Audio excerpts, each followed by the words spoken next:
You know, this morning, right, when you explain your decision, right, you mentioned GE14 presents an opportunity to demand for the cause a lot of CSO have been championing.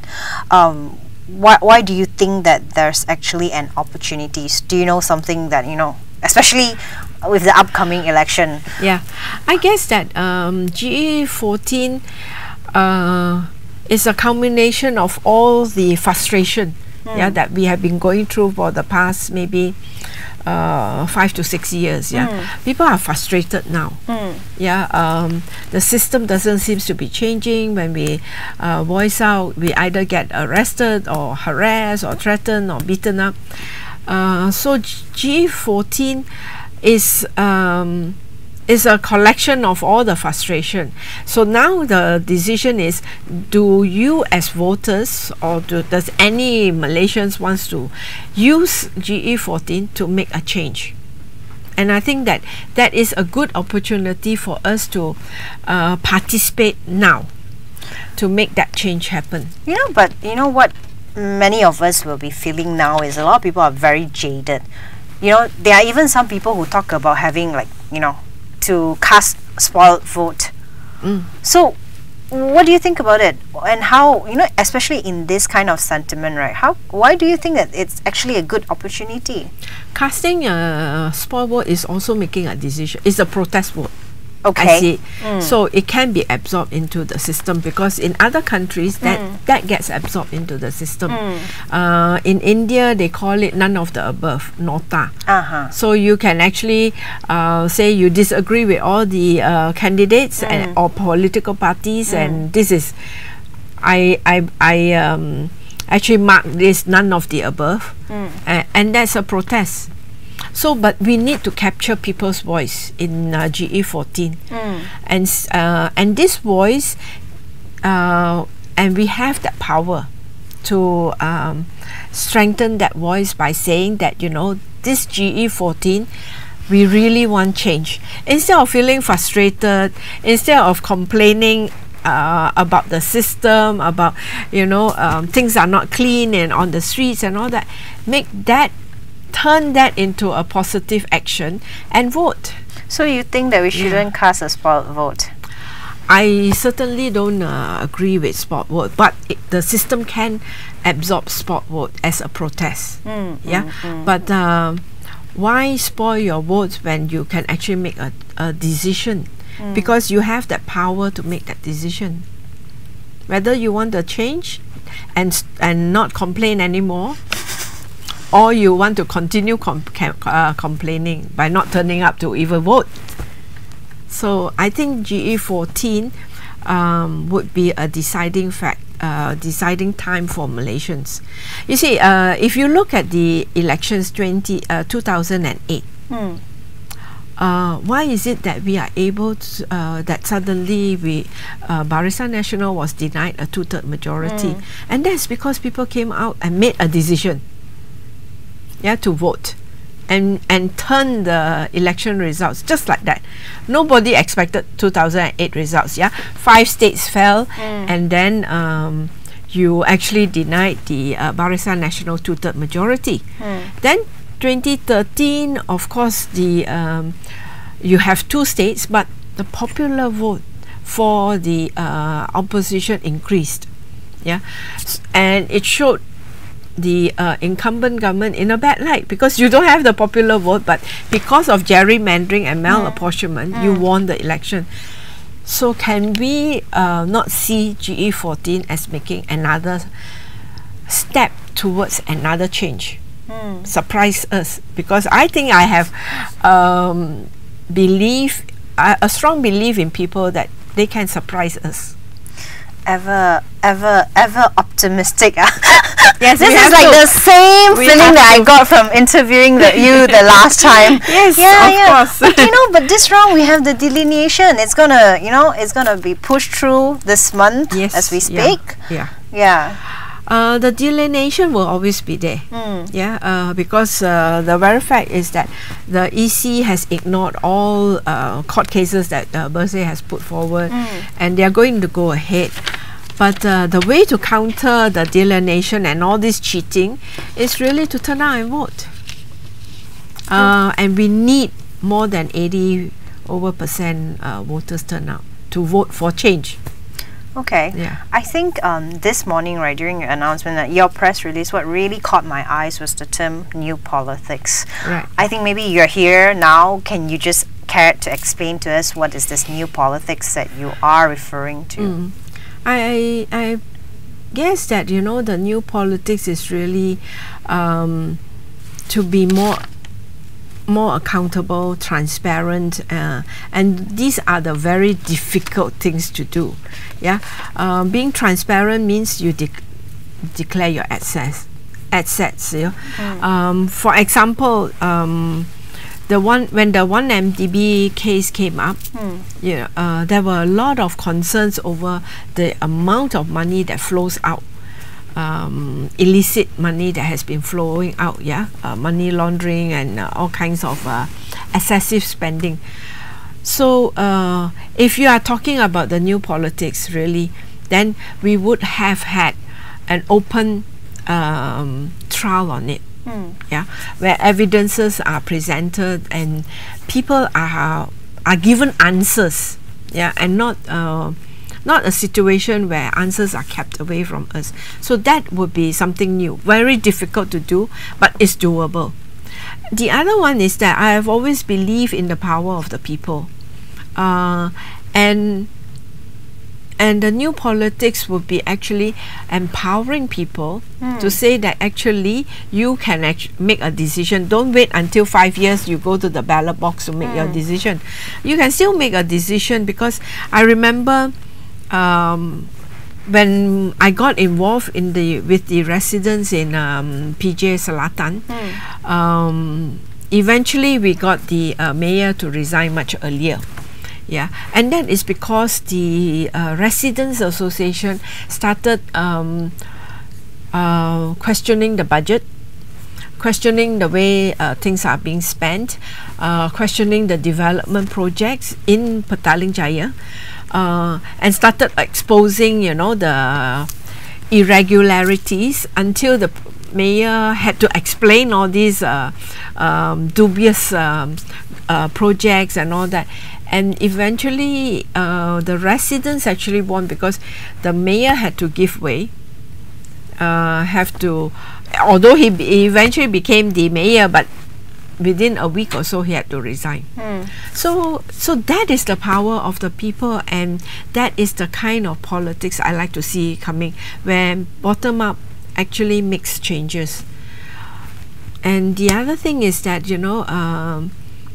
I always feel that local council elections is something that we have to bring forward.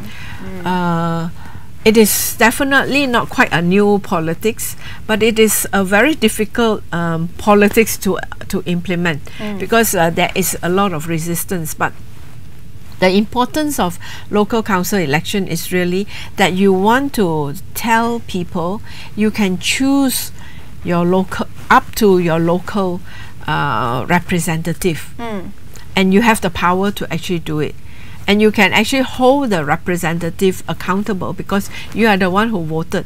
Otherwise, here now the usual business is that the local councils are the master is not the people. The masters are actually the political party who appointed them to be in that position, and so therefore they serving the people is probably not high on their list lah. And so we are trying to change that. I would like to change that seriously. Okay. Marie, what you have actually talked about its ideals, Sure. what you want to achieve, the ideals that you want to achieve. But I think we should know, we all know that election is also a lot about strategy. It's a lot about the mechanism. So, after, it's just like, I think Tun Mahathir has just commented on your decision to offer as a candidate for this coming election. He said that they have not discussed about it yet. It seems that you have not been offered a seat to run for. So what is your strategy moving on? Oh well, definitely I have not been offered a seat, that's for sure. But just to come back to the ideas may be ideal, but Bersih was also ideal. You see, Bersih, if you ask me 30 years ago, I would never think that, you know, Bersih would have existed. It was an ideal to actually create a movement that is representative of the people. But you must have dreams. Yeah, the dreams have to, and you have to make it come true, and we made it come true. So that's why we have to have some ideals, otherwise we can't go on. As for the seats, well, I have offered myself. Yeah, so it's the ball is in the court of and PH. you see whether there's a taker. Yes. Yeah. Okay, so how do you plan to, you know, fund your campaign if you're given a seat? The usual, of course, fundraising dinners and seek personal or individual donations. That is how I would be funding it. So you do not have a donor now in place, or no, or fund stash in your bank account already? No, I don't have that kind of money to actually run a campaign at the present moment. That's for sure. But I think that, you know, I can do some fundraising to raise the funds. You know, you say that you do not want to three-corner any PH candidates, right? Right. But do you foresee that there's any dissatisfied incumbent that's going to come up against you and contest against you? Well, that's a possibility. So I wouldn't discount that. So if they do that, that has to be discussed by Pakatan Harapan, and I definitely will not three-corner Pakatan Harapan. So there is no updates or whatsoever that you know Not you yet. already know that you're going to contest in Yes, you know PJ sure. Selatan or Selayang. You know, Yeah. like it has there were a lot of rumors even before your announcement today. Yeah, I know. There's a lot, but well, I've made my first move, so it's really up to Pakatan Harapan to respond or not respond. Okay, you mentioned today in your press conference that you kind of agree with the manifesto of Pakatan Harapan. Actually, it has not been launched. It's only scheduled to be launched this Thursday, right? Yeah. So if the final version of the manifesto is not something that you're agreeable to, will you still align yourself in the way that you align? Well, it may not have been launched, but I have attended some of their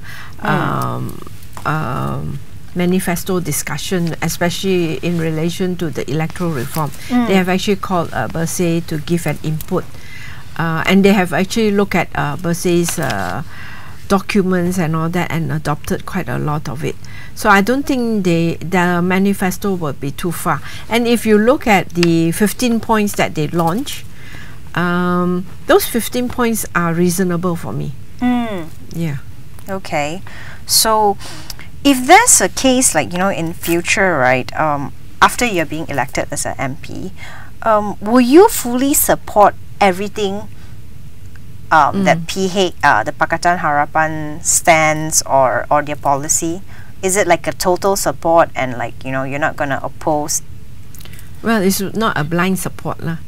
Yeah, we will have to see what are the issues, and I can't tell you what issues we will disagree and what issues we can actually work on the commons, but let's hope that, you know, there are channels for discussion. Okay, I think it's time to answer some questions. Okay. So let's start with the last one. So you mentioned about new politics. You talk about local elections and also a more transparent system, and also that, you know, people have right to actually elect their own local councillor and stuff like that. So his question is this too idealistic, which you have actually addressed? But the next question is, if you are elected, what would you do? I guess the first few things that I would love to do is to have a discussion on the electoral system. Yeah. Presently, ours is a first past the post system. Yes. And I would like that to be changed to consider other system which will create a better representative, inclusive of smaller parties, inclusive of maybe the orang asli, you know, the marginalized. So perhaps we can have a royal commission to actually review the electoral system. So this is still your the most primary cost that you're looking Yes. at, even as an MP. It will still be the electoral reform, but I also come with other agendas, which is the women's agenda. The gender equality will be something that I would want to do. We have been, the women's group has been fighting for a Gender Equality Act. It was actually put forward to the Women's Ministry, but till now I have not heard anything about it. That is something to push for. Women's political participation is very low in Parliament. I hope that GE14 will prove me wrong. If not, I will still encourage more women and see how we can actually increase women's political participation. Then of course there are issues like the human rights, which of course is a cross-cutting issue, but particularly legislations that actually violates human rights. So these will be the issues that I would bring besides environment and also income disparities. Okay, this is in a case that if you're elected. So someone asked, Listeria 1, 2, 3, 4, what would you do if you are not elected? Which is 1, 2, 3, 4. No, sorry. This sorry. is I'm actually mentioning that the person is okay. The nick Sorry. of this particular this audience is Listeria 1, 2, 3, 4. So yeah, what would you do if you're not elected? If I'm not elected, I will still continue with the policy to see how policies and laws can be crafted in a much more substantive manner. And I would like to also help to train new and young blood to actually consider entry into politics as one option to get the voice of the CSO into Parliament. Okay, so now there's another question from this audience. Her name is Jia Xuan.